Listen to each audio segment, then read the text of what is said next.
Hey everyone, Sean Folk from Qzone Technical Solutions here, and I have 3 quick tips for you today regarding the mouse. Now, it doesn't matter what kind of mouse you have, whether it's a normal mouse or a trackball mouse or a trackpad on a laptop, and it also doesn't matter what operating system you use. If you do a lot of copy and pasting, a lot of text highlighting, or work with words on your computer on a regular basis, then these tips are going to help you out. Now we're going to be talking today about the primary click, or in my case, the left click. This is the click that lets you click and drag to select, or even to double click and open.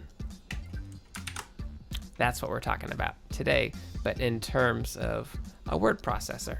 So normally if you want to select some text, you have to figure out where you want to start, and you start dragging. And sometimes you end up missing a letter. You drag too far, you get an extra letter, and it's just not very precise. And that's a problem for me, because I like to be efficient.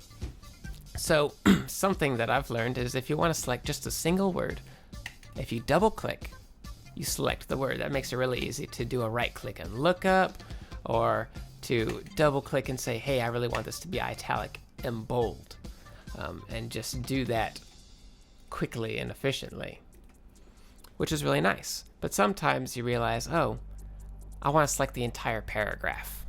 I need to get rid of these, or maybe I want the whole paragraph to be bold in my notes for presentation.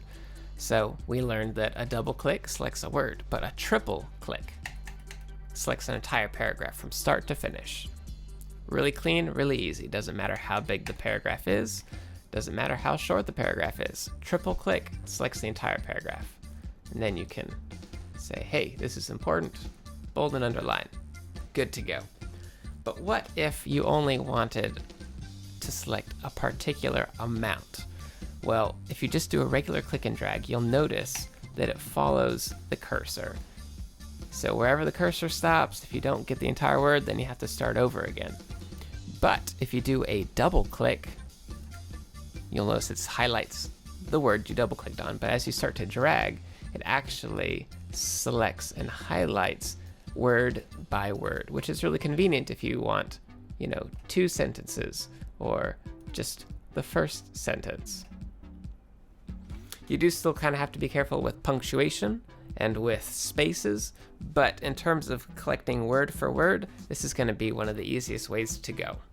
So again, you've got the double click, you have the triple click, just undo that, and then we have the double click and drag.